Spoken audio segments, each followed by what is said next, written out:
ಹೆಸರು ಝೇಬಾ ಬಕ್ತಿಯಾರ್ ಅಂತ. ನಮ್ಮ ತಂದೆ ಬಶೀರ್ ಅಹಮದ್, ತಾಯಿ ಸುಬೇತಾ ಬಾನು ಅಂತ. ನಾನು ಗುಲನ್ಪೇಟೆ ಅನ್ನೋ ಒಂದು ಚಿಕ್ಕ ಹಳ್ಳಿಯಿಂದ ಬಂದಿದ್ದೀನಿ. ಅದು ಚಿಕ್ಕಮಂಗ್ಳೂರು ಜಿಲ್ಲೆ ಆಲ್ದೂರ್ ಹತ್ರಕ್ಕೆ ಬರುತ್ತೆ. ನಂದೆಲ್ಲ ನನ್ನ ಫುಲ್ ಚೈಲ್ಡ್ಹುಡ್ ಎಲ್ಲ ನಾನು ಅಲ್ಲೇ ಕಳೆದಿರೋದು.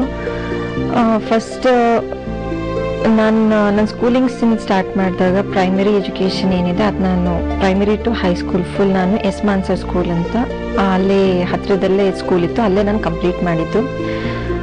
But LKG to 5th standard ಆ ಸ್ಕೂಲ್ ನಮ್ಮ ಊರಲ್ಲೇ ಇತ್ತು, ಅಂದರೆ ಗುಲನ್ಪೇಟೆಯಲ್ಲಿ ಇತ್ತು. ನಾನು ಅದಕ್ಕೆ LKG to 5th ನಾನು ಅಲ್ಲೇ ಓದಿದ್ದು. ನೆಕ್ಸ್ಟ್ ಅದು ಆಲ್ದೂರಿಗೆ ಶಿಫ್ಟ್ ಆಗಿರೋದ್ರಿಂದ ಆದ್ರಿಂದ ನಾನು 5th to 10th ನಾನು ಅಲ್ಲಿ ಓದ್ಕೊಂಡು ಆಲ್ದೂರಿಗೆ ಹೋಗ್ಬಿಟ್ಟು ಅಲ್ಲಿ ನನ್ನ ಸ್ಟಡೀಸ್ ಕಂಪ್ಲೀಟ್ ಮಾಡಿದೆ. ನಾನು ಚಿಕ್ಕದ್ರಿಂದನೂ ಅಂದರೆ ನಮ್ಮ ಫ್ಯಾಮಿಲಿಯಲ್ಲಿ ಸಖತ್ ಪ್ರಾಬ್ಲಮ್ಸ್ ಇತ್ತು ಮೊದಲಿಂದಾನು. ಬಟ್ 5th ಸ್ಟ್ಯಾಂಡರ್ಡ್ ತನಕ ಅಷ್ಟೇನು ಪ್ರಾಬ್ಲಮ್ಸ್ ಇರಲಿಲ್ಲ. ನಾವು ನೋಡ್ತಾನು ನಮ್ಮ ತಂದೆ ತಾಯಿಯವ್ರ ಜೊತೆ ತುಂಬ ಚೆನ್ನಾಗೇ ಇದ್ವಿ, ಎಲ್ಲರೂ ಒಟ್ಟಿಗೆ ಇದ್ರು, ನಮ್ಮ ಚಿಕ್ಕಪ್ಪ ಅವರೆಲ್ಲ. ಸೊ ಅವಾಗ ಅಷ್ಟೇನು ಪ್ರಾಬ್ಲಮ್ಸ್ ಇರಲಿಲ್ಲ. ಆಮೇಲೆ ಸ್ವಲ್ಪ family problems, personal problems start ಆಯಿತು. ಆವಾಗ ನಾವು ನಾನು 5th ಸ್ಟ್ಯಾಂಡರ್ಡಲ್ಲಿ ಇದ್ದಾಗಲೇ ನಮ್ಮ ತಂದೆಯವರು ಸಖತ್ ಅವ್ರ ಹೆಲ್ತ್ ಕಂಡೀಷನ್ ಸರಿ ಇಲ್ದಿದ್ದ ಕಾರಣ ಅವರು ಅವಾಗ್ಲಿಂದಾನೇ ಅವ್ರು ಸಖತ್ ವೀಕ್ ಆಗಿಬಿಟ್ರು. ಅವ್ರಿಗೇನು ವರ್ಕ್ ಮಾಡೋಕ್ಕಾಗಲ್ಲ. ಆವಾಗ್ಲಿಂದ ನಮ್ಮ ಫ್ಯಾಮಿಲಿಯಲ್ಲಿ ತುಂಬ ಪ್ರಾಬ್ಲಮ್ ಸ್ಟಾರ್ಟ್ ಆಯಿತು. ಆ ಏಜಲ್ಲೇ ನಮ್ಗೆ ಒಂಥರ ಮೆಚ್ಯೂರಿಟಿ ಬಂದ್ಬಿಡ್ತು. ಅಂದ್ರೆ ಬೇರೆಯವರಾಗಿದ್ದಿದ್ರೆ ಆ ಏಜಲ್ಲಿ ಹೊರಗಡೆ ಹೋಗಿ ಆಟ ಆಡೋದು, ಇಲ್ಲ ಏನೋ ಒಂಥರ ಟ್ರಿಪ್ಸು ಅದು ಇದು ಅಂತೆಲ್ಲ ಸ್ಕೂಲಿಂದ ಹೋಗೋದು ಹಾಗೆಲ್ಲ ಮಾಡ್ತಿದ್ರು. ಬಟ್ ನಮಗೆಲ್ಲ ಆ ರೀತಿ ಎಲ್ಲ ಫೆಸಿಲಿಟೀಸ್ ಏನೂ ಇರಲಿಲ್ಲ. ಬಿಕಾಸ್ ಮನೆಯಲ್ಲಿ ಆ ಪ್ರಾಬ್ಲಮ್ಸು, ಫೈನಾನ್ಷಿಯಲ್ ಪ್ರಾಬ್ಲಮ್ಸು, ಅಪ್ಪನ ಹುಷಾರಿರ್ಲಿಲ್ಲ, ಅವ್ರ ಹಾಸ್ಪಿಟಲ್ ಖರ್ಚು ಅದೆಲ್ಲ ನೋಡ್ಬಿಟ್ಟು ನಾವು ನಮ್ದು ಏನೇ ಆಸೆಗಳಿದ್ರು ನಾವು ಹೇಳ್ಕೊತಿರ್ಲಿಲ್ಲ. ಸ್ಕೂಲಿಗೆ ಹೋಗ್ತಿದ್ವಿ, ಬರ್ತಿದ್ವಿ, ಮನೆ ಕೆಲಸ ಮಾಡ್ತಿದ್ವಿ, ಮತ್ತೆ ನೈಟ್ ಓದೋದು. ಅಂದ್ರೆ ಮನೆ ಕೆಲ್ಸದ ಜೊತೆಗೆ ನಾವು ಓದ್ಕೊಂತ ಹೋಗ್ತಿದ್ವಿ. ಅಂಡ್ ನೆಕ್ಸ್ಟ್ ನಾನು ಸ್ಕೂಲಿಗೆ ಜಾಯ್ನ್ ಆದ್ಮೇಲೆ ನಾನು ಆಲ್ದೂರ್ ಅಲ್ಲಿಗೆ ಶಿಫ್ಟ್ ಆದೆ 5th ಸ್ಟ್ಯಾಂಡರ್ಡ್ ಸ್ಟಡಿ ಮಾಡಕ್ಕಂತ. ಅಲ್ಲಿಗೆ ಹೋದ್ಮೇಲೆ ಇನ್ನೂ ನಮ್ಮ ಫ್ಯಾಮಿಲಿ ಕಂಡೀಷನ್ ಇನ್ನೂ ತುಂಬ ಹೆಚ್ಚಾಗ್ತಾ ಹೋಯ್ತು. ಆ ಟೈಮಲ್ಲಿ ಏನಂದ್ರೆ ನಮ್ಮ ಮನೆಯಲ್ಲಿ ಕೆಲವೊಂದು ಟೈಮ್ ನಮ್ಮ ಫೀಸ್ ಕಟ್ಟೋಕ್ಕೂ ದುಡ್ಡು ಇರ್ತಿರ್ಲಿಲ್ಲ. ಮತ್ತೆ ಕೆಲವೊಂದು ಟೈಮ್ ಎಂಥ ಸಿಚುವೇಶನ್ ಇರ್ತಿತ್ತಂದ್ರೆ ನಮ್ಮ ಪಪ್ಪಂದು ಮೆಡಿಸಿನ್ಸ್ ಖರ್ಚನ್ನ ಮೀಟ್ ಮಾಡಕ್ಕೆ ನಾವು ಕೆಲವೊಂದು ಟೈಮ್ ನಮ್ಗೆ ಊಟನೂ ನೆಟ್ಟಿಗಿರ್ತಿರ್ಲಿಲ್ಲ. ಆ ಟೈಪ್ ಸಿಚುವೇಶನ್ಸ್ ಎಲ್ಲ ಇರ್ತಿತ್ತು. ಅವ್ರ ಹಾಸ್ಪಿಟ್ಲಲ್ಲಿ ಇದ್ದಾಗ ಆ ಖರ್ಚನ್ನ ಫುಲ್ಫಿಲ್ ಮಾಡಕ್ ಹೋದ್ರೆ ಮನೆಯಲ್ಲಿ ನಮ್ಗೆ ಊಟಕ್ಕೆ, ನಮ್ಮ ಬಟ್ಟೆಗೆ, ನಮ್ಮ ಸ್ಕೂಲ್ ಫೀಸಿಗೆ ಯಾವುದಕ್ಕೂ ದುಡ್ಡು ಇರ್ತಿರ್ಲಿಲ್ಲ. ಅಂತ ಟೈಮಲ್ಲಿ ನಮ್ಮ ಸ್ಕೂಲ್ HM ಆದಂತ ಚಂದ್ರಶೇಖರ್ ಸರ್ ಅವ್ರು ತುಂಬ ಸಪೋರ್ಟ್ ಮಾಡಿದ್ರು. ನಮ್ಮ ಫೀಸ್ ಕಟ್ಟಕ್ಕೆ ದುಡ್ಡು ಇರ್ತಿರ್ಲಿಲ್ಲ ಅಂದ್ರು ಅವರು, ಇರ್ಲಿ ಪರವಾಗಿಲ್ಲ, ನೆಕ್ಸ್ಟ್ ಯಾವತ್ತಾದ್ರೂ ಕಟ್ಟಿ, ನಿಮ್ ಕೈಯಲ್ಲಿ ಯಾವಾಗ ಕನ್ವೀನಿಯಂಟ್ ಅನ್ಸುತ್ತೆ ಆವಾಗ ಕಟ್ಟಿ ಅಂತೆಲ್ಲ ಹೇಳ್ತಿದ್ರು. ಹೀಗೆ ನಂದೆಲ್ಲ ಸ್ಕೂಲ್ ಲೈಫ್ ನಾನು ಅಂದ್ರೆ ತುಂಬಾ ಕಷ್ಟದಿಂದ ಕಳೆದಿದ್ದೀವಿ. ಮನೆಯಲ್ಲಿ ಅಂದ್ರೆ ನಮ್ ಸ್ವಲ್ಪ ತೋಟ ಇದೆ, ಸ್ವಲ್ಪ ನರ್ಸರಿ ಇದೆ. ಸೊ ನಾವು ಅದರಿಂದಾನೇ ಜೀವನ ಸಾಗಿಸ್ಬೇಕಾಗಿತ್ತು. ಪಪ್ಪನ್ ಏನು ಕೆಲಸ ಮಾಡಕ್ಕಾಗ್ತಿರ್ಲಿಲ್ಲ, ಅದಕ್ಕೆ ನಮ್ಮ ಅಮ್ಮನೇ ಎಲ್ಲ ವರ್ಕ್ ಮಾಡ್ತಿದ್ರು. ನಮ್ ನೀರಿನ ಸಖತ್ ಪ್ರಾಬ್ಲಮ್ ಇತ್ತು. ಅವಾಗ ನೀರ್ ಇರ್ತಿರ್ಲಿಲ್ಲ. ನಮ್ಮ ಮನೆಯಿಂದ 1-2 ಕಿಲೋಮೀಟರ್ಸ್ ದೂರ ಅಂದ್ರೆ ಅಲ್ಲಿ ಬೋರ್ವೆಲ್ ಇತ್ತು, ಅಲ್ಲಿಗೆ ಹೋಗೋದು, ನೈಟ್ ಎಲ್ಲ ಅಲ್ಲಿಂದ ನೀರ್ ತರೋದು, ನರ್ಸರಿ ಮ್ಯಾನೇಜ್ ಮಾಡೋದು, ಇದೇ ಆಗೋಗ್ತಿತ್ತು. ಅಂದ್ರೆ ನಮ್ಗೆ ಬೇರೆ ಫ್ರೆಂಡ್ಸ್ ಎಲ್ಲ ಮನೆಗೆ ಬರ್ತೀವಿ ಅಂದ್ರು ನಾವು ಕರಿಯಕ್ ಒಂಥರ ಹೆದರ್ತಿದ್ವಿ. ಬಿಕಾಸ್ ನಮ್ ಕಂಡೀಷನ್ ಅಷ್ಟು ಚೆನ್ನಾಗಿರ್ಲಿಲ್ಲ. ಹೊರಗಡೆ ಟ್ರಿಪ್ಸಿಗೆ ನಮ್ಮ ಸ್ಕೂಲಿಂದ ಹೊರಟ್ರೆ ನಾವು ಅದನ್ನ ಅವಾಯ್ಡ್ ಮಾಡ್ತಿದ್ವಿ. ನಮ್ಗೆ ಆ ಫೀಸನ್ನ ಫುಲ್ಫಿಲ್ ಅಂದ್ರೆ ಕೊಡಕ್ ಆಗಲ್ಲ ಅಂತ. ಹೀಗೆ ಸಖತ್ ಕಷ್ಟದಿಂದ ನಾವು ಆ ಟೈಮ್ನ ಸ್ಪೆಂಡ್ ಮಾಡಿದ್ವಿ. But when I was in 8th standard ಅಲ್ಲಿ ಇದ್ದಾಗ ಆವಾಗ ನನ್ಗೆ ಆವಾಗ ಅನಿಸ್ತು, ಇದೇ ರೀತಿ ನಮ್ಗೆ ಯಾವತ್ತೂ ಇರೋಕ್ಕಾಗಲ್ಲ, ಇನ್ನೇನಾದ್ರೂ ಚೇಂಜ್ ಆಗಬೇಕು, ಚೇಂಜ್ ಮಾಡಬೇಕು ನಾವು. ಎಷ್ಟೋ ಸಲ ಪಪ್ಪ ಅಂತಿದ್ರು, ಯಾಕೆ ಸುಮ್ಮನೆ ಇರೋದು, ನಾವು ಎಲ್ಲರೂ ಸತ್ತೋಗ್ಬಿಡೋಣ, ಇಷ್ಟು ಪ್ರಾಬ್ಲಮ್ಸ್ ನಾವು ಅಂದ್ರೆ ಬೇರ್ ಮಾಡಕ್ ಆಗಲ್ಲ ಅಂತೆಲ್ಲ ಅಂತಿದ್ರು. ಅವ್ರು ಆ ರೀತಿ ಅಂದಾಗ ನಾವು ಈ ಸಿಚುವೇಶನ್ ಯಾಕೆ ಚೇಂಜ್ ಮಾಡಕ್ ಆಗಲ್ಲ ಅಂತ ನಾನು ನನ್ನ ತಮ್ಮ ಯಾವತ್ತು ಹಂಗೆ ಮಾತಾಡ್ತಿದ್ವಿ. ಇನ್ ನೆಕ್ಸ್ಟ್ ನಮ್ ಫ್ಯೂಚರ್ ಅಲ್ಲಿ ಏನಿದ್ರು ನಮ್ ಪೇರೆಂಟ್ಸಿಗೆ ನಾವು ಖುಷಿಯಾಗಿಡ್ಬೇಕು, ಈ ಪ್ರಾಬ್ಲಮ್ಸ್ ಈಗ ಹೇಗ್ ಸಫರ್ ಆಗ್ತಿದ್ದಾರೆ ಆ ರೀತಿ ನೆಕ್ಸ್ಟ್ ಫ್ಯೂಚರ್ ಅಲ್ಲಿ ಆಗ್ಬಾರ್ದು ಅಂತ ಅವಾಗ್ಲೇ ಒಂಥರ ಸ್ಟ್ರಾಂಗ್ ಡಿಟರ್ಮಿನೇಟ್. ಅದು ಒಂಥರ ಏನೋ ಒಂಥರ ಬೇಜಾರ್ ಅನ್ಸಿತ್ತು, ನಮ್ ಕೈಯಲ್ಲಿ ಆಗಲ್ವಲ್ಲ, ಆದ್ರೂ ಇವರು ಈ ರೀತಿ ನಮ್ಗೆ ಅಂದ್ರೆ ಎಲ್ರ ಮುಂದೆ ಈ ರೀತಿ ಹೇಳ್ತಾರಲ್ವಾ ಅಂತ ಅನ್ಸ್ತಿತ್ತು ಅವಾಗ. ಹೇಳ್ಬೇಕಂದ್ರೆ ಬೇಸಿಕಲಿ ಹೇಳ್ಬೇಕಂದ್ರೆ ನಮ್ ಮನೆಯಲ್ಲಿದ್ದಂತ ಪ್ರಾಬ್ಲಮ್ಸೇ ನಮ್ಗೆ ಎನ್ಕರೇಜ್ ಮಾಡಿದ್ ಅನ್ಸುತ್ತೆ. ಬಟ್ ಅದೇ ರೀತಿ ನಮ್ ಪೇರೆಂಟ್ಸು ತುಂಬಾ ಎನ್ಕರೇಜ್ ಮಾಡಿದ್ದಾರೆ. ಆ ಪ್ರಾಬ್ಲಮ್ಸ್ ಕಡೆಯಿಂದಾನೇ ನಾವು ಇವತ್ತು ಇಲ್ಲಿವರೆಗೆ ಬಂದಿರೋದು ಅಂತ ನಾನು ಹೇಳಕ್ ಇಷ್ಟಪಡ್ತೀನಿ. ಪ್ರಾಬ್ಲಮ್ಸ್ ಇರ್ತಿರ್ಲಿಲ್ಲ ಅಂದ್ರೆ ನಾವು ಅಂದ್ರೆ ಬೇರೆಯವ್ರ ತರ ನಮಗೂ ಎಲ್ಲಾ ರೀತಿ ಫೆಸಿಲಿಟೀಸ್ ಸಿಗ್ತಿದ್ರೆ ಮೇ ಬಿ ನಮ್ಗೆ ಇದ್ರ ವ್ಯಾಲ್ಯೂ ಗೊತ್ತಾಗ್ತಿರ್ಲಿಲ್ಲ. ಬಟ್ ಆ ಪ್ರಾಬ್ಲಮ್ಸ್ ಕಡೆಯಿಂದಾನೇ ನಾವು ಇಲ್ಲಿವರೆಗೆ ಬಂದಿದೀವಿ. ಮತ್ತೆ ಅಮ್ಮ ಪಟ್ಟಿರುವಂತ ಕಷ್ಟನ ನೆನ್ಸ್ಕೊಂಡ್ರೆ ಸಖತ್ ಬೇಜಾರಾಗುತ್ತೆ. ಈವೊಂದು ಅವ್ರು ಒಂದು ಲೇಡಿ ಆಗ್ಬಿಟ್ಟು ಎಲ್ಲಾ ವರ್ಕ್ನು ಮಾಡಿದ್ದಾರೆ. ಈವನ್ ಅಂದ್ರೆ ಯಾರೋ ಮಾಡ್ದಿರುವಂತ ಎಲ್ಲಾ ವರ್ಕ್ಸ್ ಮಾಡಿದ್ದಾರೆ. ಅವರು ನಮ್ಮಮ್ಮ ಅವ್ರು ಮ್ಯಾಂಗ್ಳೂರ್ ಅವರು. ಸೊ ಅಲ್ಲಿರುವಂತ ಟ್ರೆಡಿಷನ್ ಮತ್ತೆ ಸಖತ್ ಅವರು ಕನ್ಸರ್ವೇಟಿವ್ ಫ್ಯಾಮಿಲಿಯಿಂದ ಬಂದವರು. ಅವರು ಅವ್ರಿಗೆ ಹೊರಗಡೆ ಓಡಾಡಿ ಯಾವ್ದೋ ಕೆಲಸ ಮಾಡಿ ಏನು ಗೊತ್ತಿರ್ಲಿಲ್ಲ. ಬಟ್ ಸ್ಟಿಲ್ ಅವ್ರು ಇಲ್ಲಿ ನಮ್ ಪಪ್ಪಂದ ಹೆಲ್ತ್ ಕಂಡೀಷನ್ ಸರಿ ಇಲ್ದಿದ್ ಕಾರಣ ನೆಕ್ಸ್ಟ್ ನಮ್ ಫ್ಯಾಮಿಲಿನ ನೋಡ್ಕೊಂಡಿದ್ದಂದ್ರೆ ಅವರೇ ಅಂತ ಹೇಳ್ಬೋದು. ಎಲ್ಲಾ ರೀತಿಯಲ್ಲೂ ಏನಾಗಿತ್ತಂದ್ರೆ ನಾವು 1998 ಇಂದ ಸಖತ್ ಪ್ರಾಬ್ಲಮ್ಸ್ ಸ್ಟಾರ್ಟ್ ಆಗಿತ್ತು ಅವಾಗ. ಅದೇ ರೀತಿ ನಮ್ ಪರ್ಸನಲ್ ನಮ್ಮ ಫ್ಯಾಮಿಲಿ ಮೆಂಬರ್ಸ್ ಸೇರ್ಬಿಟ್ಟು ನಾವು ಇರುವಂತ ಜಾಗದ ರೆಕಾರ್ಡ್ಸು ಅದು ಇದು ಎಲ್ಲ ಹೋಗ್ಬಿಟ್ಟಿತ್ತು. ನಮ್ ಎಲ್ಲ ಅದೇನೋ ಆಗ್ಬಿಟ್ಟು ಮಿಸ್ ಆಗ್ಬಿಟ್ಟಿತ್ತು. ನಮ್ಮ ಹತ್ರ ಏನೂ ಇರ್ಲಿಲ್ಲ ಆ ಟೈಮಲ್ಲಿ. ಅಂತ ಆ ಸಿಚುವೇಶನ್ ಅಲ್ಲಿ ಅಮ್ಮ ಓಡಾಡಿ ಅಲ್ಲಿ ಎಲ್ಲ ಆಫೀಸಸ್ ಹೋಗಿ ಎಲ್ಲ ಈಗ ನಾವು ಇರೋ ಮನೆ ಏನಿದೆ ಯಾವ್ದು ನಮ್ ಕೈಯಲ್ಲಿ ಉಳಿತಿರ್ಲಿಲ್ಲ ಅನ್ಸುತ್ತೆ. ಅಂದ್ರೆ ಆ ರೀತಿ ಎಲ್ಲ ಪ್ಲಾನ್ಸ್ ಮಾಡಿ ಎಲ್ಲ ಏನು ಉಳಿಬಾರ್ದು ಇವ್ರ ಕೈಯಲ್ಲಿ ಅಂತೆಲ್ಲ ಏನೇನೋ ಪ್ಲಾನ್ಸ್ ಎಲ್ಲ ನಡೆದಿತ್ತು. ಬೇರೆಯವ್ರು ನಮ್ಮ ಫ್ಯಾಮಿಲಿ ಮೆಂಬರ್ಸ್ ಸ್ವಲ್ಪ ಜನ ಸೇರ್ಬಿಟ್ಟು ಹಂಗ್ ಮಾಡಿದ್ರು. ಬಟ್ ಅದೆಲ್ಲ ಇವತ್ತು ಉಳಿದಿದೆ. ನಾವ್ ಇವತ್ತು ಇಲ್ಲಿದ್ದೀವಿ ಅಂದ್ರೆ ಅದೆಲ್ಲ ನಮ್ಮ ಅಮ್ಮನ ಕಡೆಯಿಂದ ಮಾತ್ರ.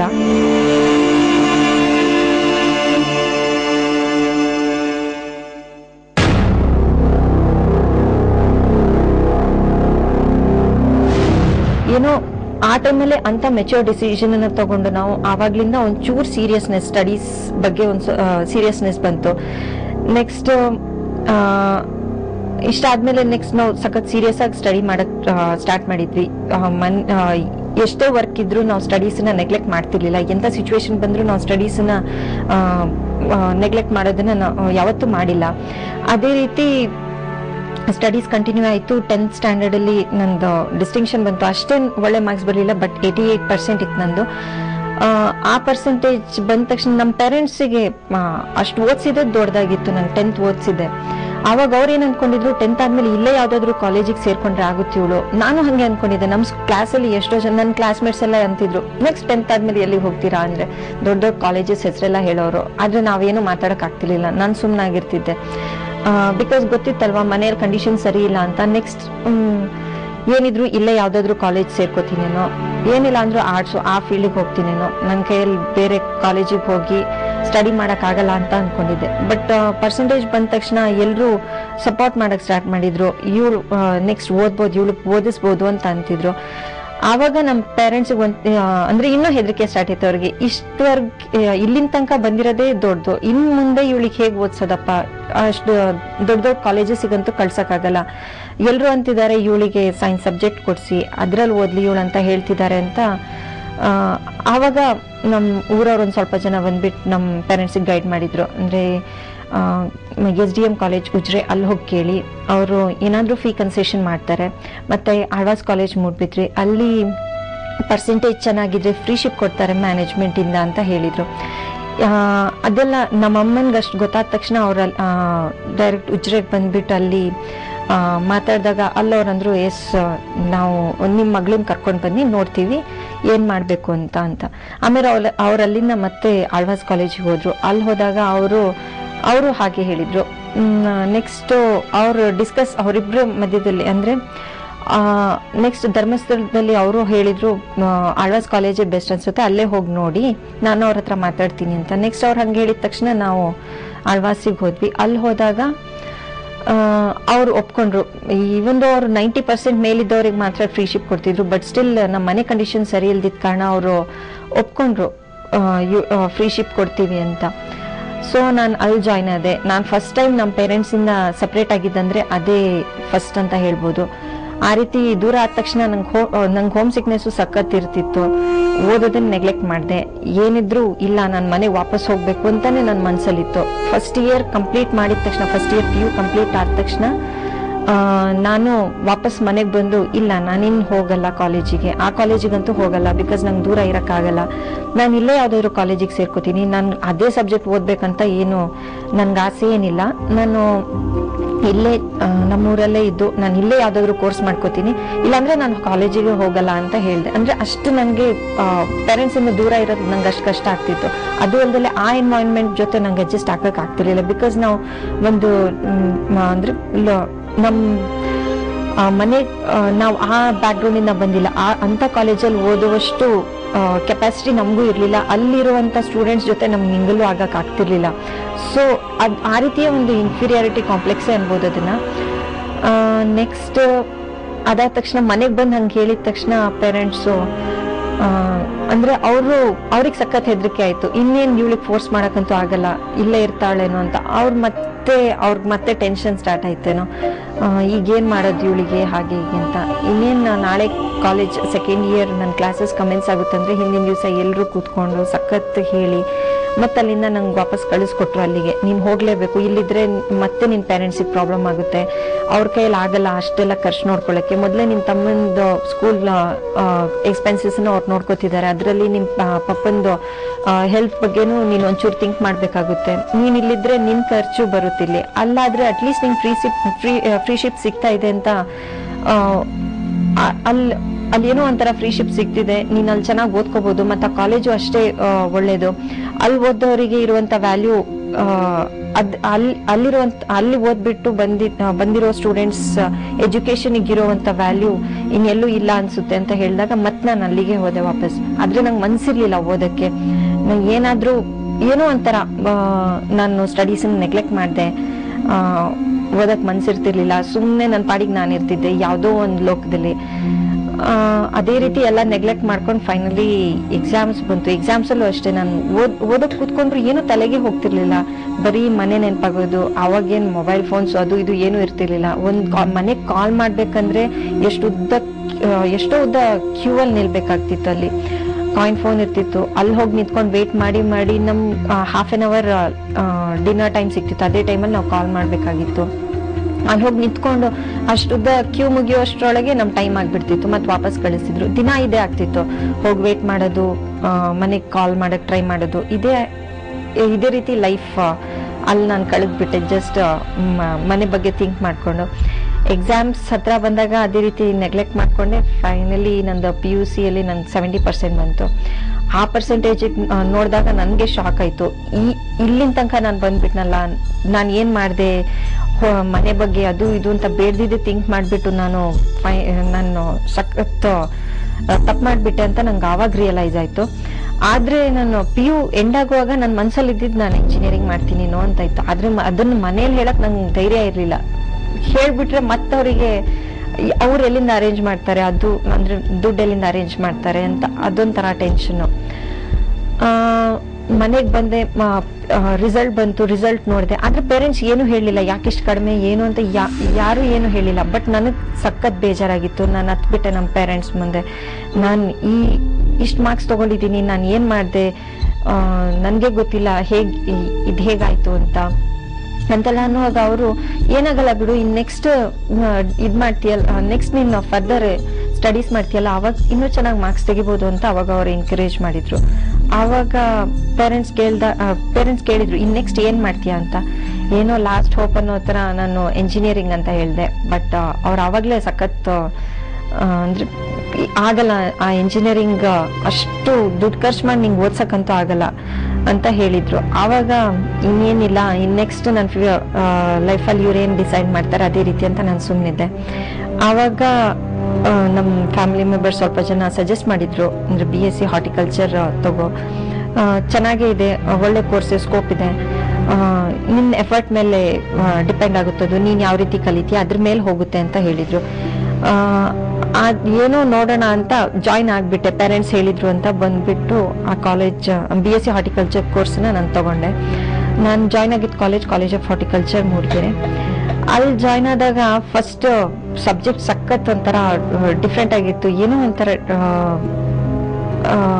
ನಾವು ಓದಿದ್ PU ಅಲ್ಲಿ ಓದಿದಂತ ಕೋರ್ಸಸ್ ಇಲ್ಲಿ ಓದುವಂತ ಕೋರ್ಸಸ್ ಸಖತ್ ಡಿಫ್ರೆಂಟ್ ಆಗಿತ್ತು. ನಾನು ಇದನ್ನ ನಾನು ನೆಕ್ಸ್ಟ್ ಕ್ಯಾರಿ ಮಾಡಕ್ಕಾಗುತ್ತೆ, ಈ ಕೋರ್ಸಸ್ನ ನಾನು ಓದ್ಬಿಟ್ಟು ಇನ್ನೇನ್ ಮಾಡಕ್ಕಾಗುತ್ತೆ ಅಂತ ಅನ್ಕೊಂಡಿದ್ದೆ. ಅವಾಗ ಫಸ್ಟ್ ಇಯರ್ ಅಲ್ಲಿ ನಾನು ಡಿಸೈಡ್ ಮಾಡಿದ್ದೆ, ಇನ್ನೇನಿದ್ರು ನಾನು ಮಾತ್ರ ಇದನ್ನ ಓದಲ್ಲ, ಇದನ್ನ ಹಿಂಗೆ ನೆಗ್ಲೆಕ್ಟ್ ಮಾಡ್ಕೊಂಡು ನೆಕ್ಸ್ಟ್ ಇಯರ್ ಮತ್ತೆ ಎಜುಕೇಶನ್ ಲೋನ ಏನೋ ತಗೊಂಡು ನಾನು ಇಂಜಿನಿಯರಿಂಗ್ ಮಾಡ್ಬೇಕು ಅಂತ ಅನ್ಕೊಂಡೆ. ಮೇ ಬಿ ಮನೆಯಲ್ಲಿ ಅದ್ ಗೊತ್ತಾಗ್ಬಿಡ್ತೇನೋ, ಅಂದ್ರೆ ನಾನು ನೆಗ್ಲೆಕ್ಟ್ ಮಾಡ್ತಿದ್ದೀನಿ ಮತ್ ಸ್ಟಡೀಸ್ನ ಅಂತ. ಮತ್ ಪಪ್ಪ ಕೂರಿಸ್ಕೊಂಡು ಮತ್ತೆ ಹೇಳಿದ್ರು, ಇಲ್ಲ ಇನ್ ನೆಕ್ಸ್ಟ್ ನೀನೇ ನಮ್ಮನ್ನ ನೋಡ್ಕೊಳ್ಳೋಳು, ನಿನ್ನ ನಾನು ಮಗಳ ತರ ನೋಡಿಲ್ಲ, ನಿನ್ನ ನಾನು ಮಗನ್ ತರ ಅಂತ ಅನ್ಕೊಂಡಿರೋದು, ಇನ್ನಾದ್ರೂ ನೆಕ್ಸ್ಟ್ ಎಲ್ಲ ನಂದು, ನಿಮ್ಮಮ್ಮಂದು ಮತ್ತೆ ನಿನ್ ತಮ್ಮಂದು ಎಲ್ಲ ರೆಸ್ಪಾನ್ಸಿಬಿಲಿಟಿ ನಿನ್ ಮೇಲೇನೆ ಇರೋದು, ನೀನೇನ್ ಮಾಡ್ತೀಯ ನೋಡು, ನೀನೇ ಡಿಸೈಡ್ ಮಾಡ್ಬೇಕು, ಇನ್ 1 ವರ್ಷ ವೇಸ್ಟ್ ಮಾಡ್ಕೋತೀಯ ಇಲ್ಲ ಇದನ್ನೇ ಓದ್ತೀಯ ಅಂತ ಅಂದ್ರು.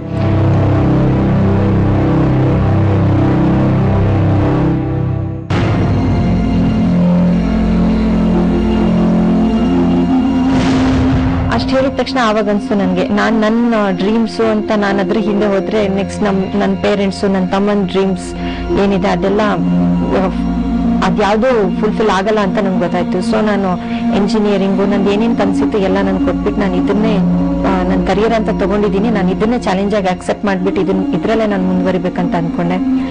ಫಸ್ಟ್ ಇಯರ್ ಅಲ್ಲಿ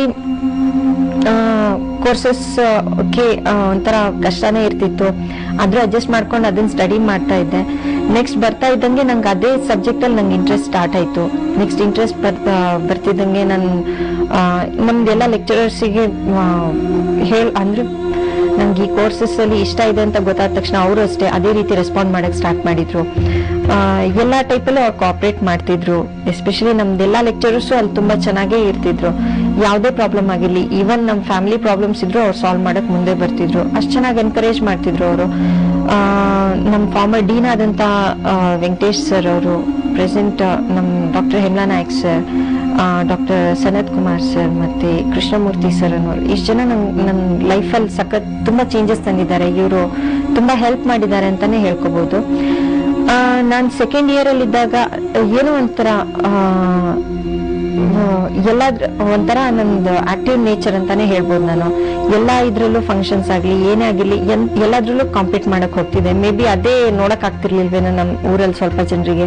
ಸೊ ಅವ್ರು ನನ್ನ ಸ್ಟಡೀಸ್ ನ ಮಧ್ಯದಲ್ಲೇ ನಿಲ್ಸಕ್ ನೋಡಿದ್ರು. ಅವಾಗ ನಾನು ಹೋಗ್ತಿದ್ದಂಗೆ ನನ್ನ ಹಿಂದೆ ಸ್ವಲ್ಪ ಜನರನ್ನ ಬಿಡೋದು, ಅಂದ್ರೆ ಫಾಲೋ ಮಾಡಕ್ ಬಿಡೋದು, ಹೀಗೆಲ್ಲ ಮಾಡ್ತಿದ್ರು.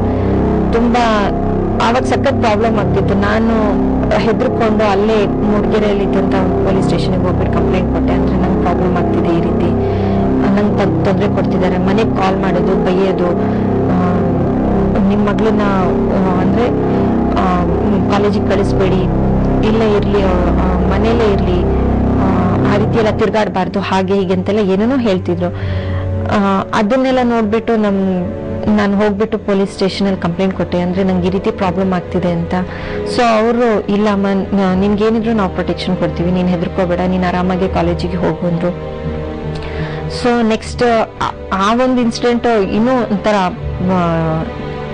ನನ್ನ ಲೈಫನ್ನು ಚೇಂಜ್ ಮಾಡಕ್ ಅದೊಂದು ಇನ್ಸಿಡೆಂಟ್ ಕಾರಣ ಅಂತಾನೆ ಹೇಳ್ಬೋದು. ಬಿಕಾಸ್ ಅದೊಂದು ಆದ ತಕ್ಷಣ ನಂಗೆ ಆವಾಗ್ಲೇ ಒಂಥರ ಮನ್ಸಲ್ಲಿ ಒಂದು ಸ್ಟ್ರಾಂಗ್ ಡಿಟರ್ಮಿನೇಷನ್ ಬಂದ್ಬಿಟ್ಟಿತ್ತು. ಇನ್ನೇನಾದ್ರೂ ಆಗ್ಲಿ, ಯಾರ್ ಬೇಕಾದ್ರೂ ಮಧ್ಯ ಬರ್ಲಿ, ನಾನ್ ಮಾತ್ರ ನಿಲ್ಲಲ್ಲ ಅಂತ ಅನ್ಕೊಂಡು ನಾನು ಸೀರಿಯಸ್ ಆಗಿ ಈ ಸ್ಟಡೀಸ್ನ ನಾನು ತುಂಬಾ ಸೀರಿಯಸ್ ಆಗಿ ತಗೊಂಡೆ. ಅವಾಗ ತಗೊಂಡ್ಬಿಟ್ಟು ಅದೇ ರೀತಿ ಹಾರ್ಡ್ ವರ್ಕ್ ಮಾಡಿ ನಾನಿವತ್ತು BSc ಹಾರ್ಟಿಕಲ್ಚರ್ ಅಲ್ಲಿ whole university, horticulture university in ಕರ್ನಾಟಕದಲ್ಲಿ ನಾನು ಟಾಪರ್ ಆಗಿಬಿಟ್ಟು 15 ಗೋಲ್ಡ್ ಮೆಡಲ್ಸ್ ತಗೊಂಡಿದ್ದೀನಿ.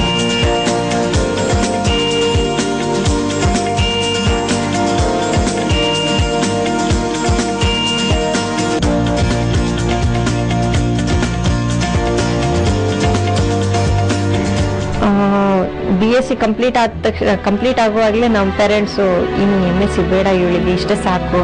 ಯಾಕಂದ್ರೆ ಫ್ಯಾಮಿಲಿ ಪ್ರಾಬ್ಲಮ್ ಕಂಡೀಷನ್ ಅದೇ ರೀತಿ ಇತ್ತು. ಇಲ್ಲ, ಇಲ್ಲಿಗೆ ಸಾಕು, ಇನ್ನು ಇವಳು ಓದೋದು ಬೇಡ ಅಂತ ಅಂದ್ಬಿಟ್ಟಿದ್ರು. ನಾನು ಅದನ್ನ ಹೋಗಿ ನಮ್ಮ ಲೆಕ್ಚರರ್ ಆದಂಥ ಹಿಮಾ ನಾಯ್ಕ್ ಸರ್ ಅವ್ರಿಗೆ ಹೇಳಿದೆ, ಸರ್ ಈ ರೀತಿ ಹೇಳ್ತಿದ್ದಾರೆ ಮನೆಯಲ್ಲಿ, ನಂಗೆ ಓದೋದು ಬಿಡಲ್ಲ ಅಂತೆ, ಏನು ಮಾಡೋದು ನಾನು ಅಂದಾಗ ಅವರು, ಇಲ್ಲ ನಿಮ್ಮ ಪೇರೆಂಟ್ಸನ್ನು ಕರ್ಕೊಂಡು ಬಾ, ನಾನು ಅವ್ರನ್ನ ಒಪ್ಪಿಸ್ತೀನಿ, ಅವ್ರ ಕೈಲಾಗಲಿಲ್ಲ ಅಂದರೆ ನಾನೇ ನಿನ್ನನ್ನು ಓದಿಸ್ತೀನಿ ಅಂತ ಹೇಳಿದರು. ಅದನ್ನ ಹೋಗ್ಬಿಟ್ಟು ಮತ್ತೆ ಮನೇಲೆಲ್ಲ ಹೇಳಿದಾಗ ಅವರು ಫೈನಲಿ ಕನ್ವಿನ್ಸ್ ಆದರು. ಇವತ್ತು ನಾನು MSc ಮಾಡ್ತಿದ್ದೀನಿ ಅಂದರೆ it's just because of Hima Naik sir ಅಂತಾನೆ ಹೇಳ್ಬೋದು. ಅವ್ರ ಕಂಟಿನ್ಯೂಸ್ ಸಪೋರ್ಟ್ ಇರೋದ್ರಿಂದಾನೇ ನಾನು ಇವತ್ತಿದ್ದೀನಿ.